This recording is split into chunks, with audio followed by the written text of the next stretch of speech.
The comment by Ahmed Al-Sharaa, head of the new Syrian administration, particularly drew my attention. Regarding Trump's inauguration as President of the United States of America, Ahmed Al-Sharaa's congratulations were actually meaningful. He caught my attention and told me in the congratulations, "We are confident that Trump is the leader who will bring peace to the Middle East and restore stability to the region." The truth may be natural or diplomatic to describe it in traditional terms, meaning calling for dialogue and good cooperation, but expecting peace from Trump and his administration is beyond imagination, and this is unacceptable. And the expression I see is not successful at all. He may say, "By God, this may embarrass the new American administration, embarrass Trump diplomacy." In speech, I say this speech is unacceptable. Especially with three things. First, the presence of American forces in northeastern Syria so far means that by saying this, American forces occupy part of northeastern Syria supporting the Kurds in the northeast. I did not get out, and there are no promises to get out. And the second thing, this is also strange in light of the expansion. The Jews are not only satisfied with the Golan, but they entered and penetrated into places. Others, they expanded their occupation and hit the Assyrian army. Before that, we know that Trump recognized the Golan Heights if it is Israeli. The basis for Trump, who is present now, is that he says that these Golan Heights does not belong to Syria, it belongs to Israel, that's it. It is not a dysfunctional land, this is part of Israel, so where's the safety? Also, the third thing that makes this talk unacceptable at these times is the agreement, which is fragile, between any Palestinians and Israel on the issue of the Gaza war, with the expectation that this agreement will collapse at any moment, and America's explicit declaration that it will support Israel. A new war list, as it is the speech. The speech is very clear, in an illogical depiction of Trump's arrival. In addition to the above, to the matters we said, there are two very, very important things that I must include in my considerations when I analyze Trump's vision for peace in the Middle East region. The first thing is that I look at what Trump has done in his history. Why did he take the first term?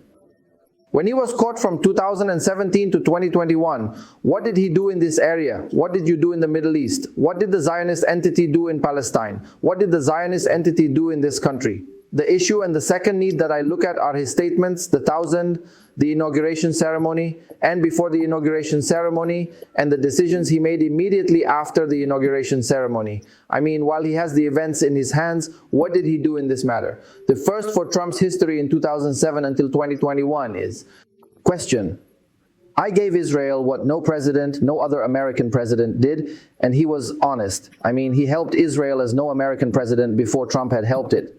What did he do? Trump, during this period that he ruled the first 4 years?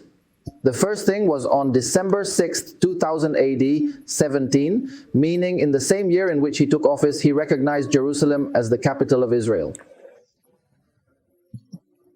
On the 14th of May 2000 and the 10th of this, Israel's founding day means on the same anniversary of Israel's founding, the 70th anniversary, moving the US embassy from Tel Aviv to Jerusalem.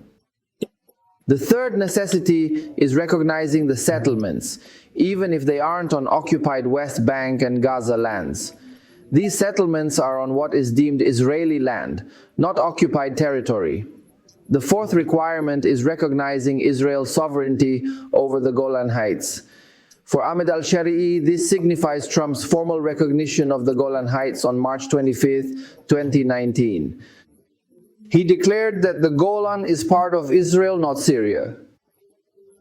The 5 things that Trump did during his first term were to reduce the capabilities of the Palestinian Party in 2018, cut off all aid to the Palestinian Authority, cut off aid and relief to UNRWA refugees, and stop supporting Palestinian hospitals.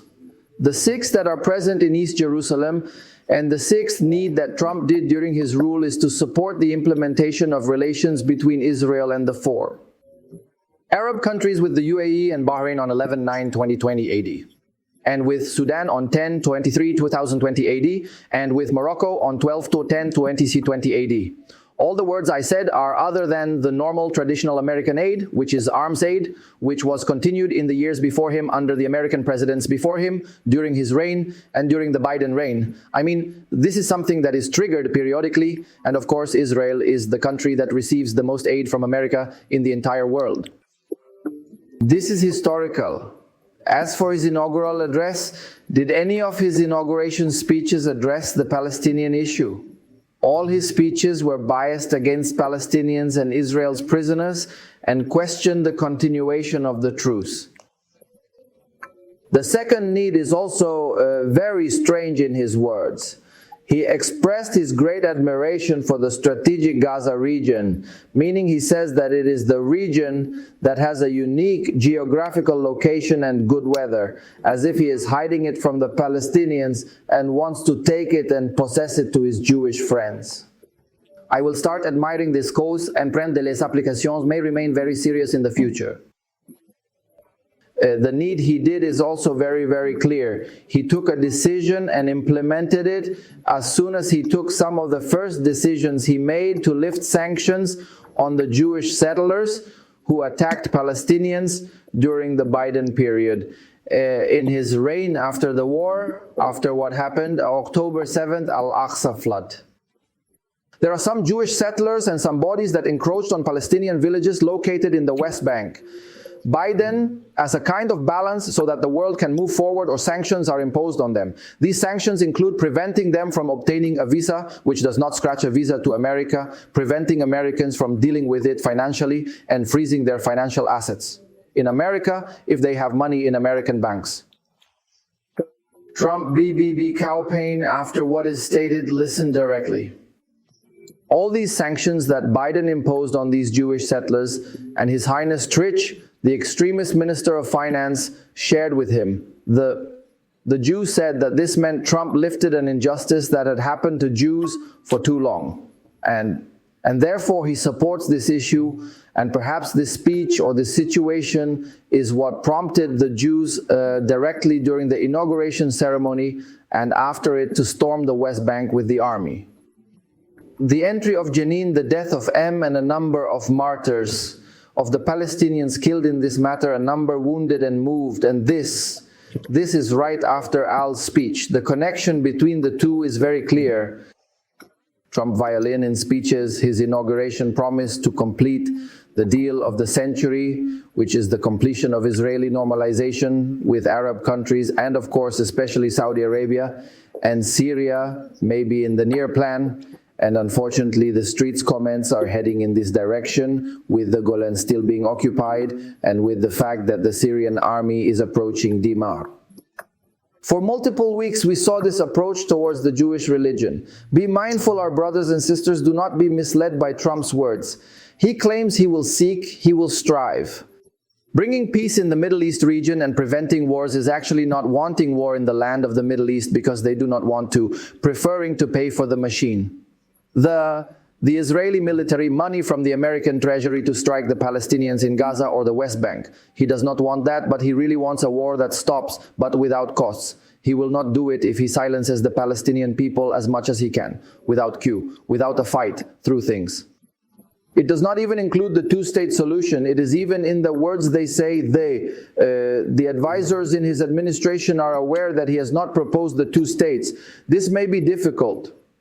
They want to make a proposal between the state that is less than the state and a little higher than autonomy, with some economic temptations, and so what? Things will remain calm and there will be no war, but people live under the control of the Jews, not in it. Dr. No, it has embassies, it does not have airports, it does not have an army, it does not have a military force, and it does not have such things. This is what is imagined so that the Palestinians live next to the Jews. This is Trump's vision, or Al's vision, the group that is with Trump in his administration. What we said about Trump's vision of the rights of the people of Palestine is reasonable. It is the same thing about the rights of the people of Syria.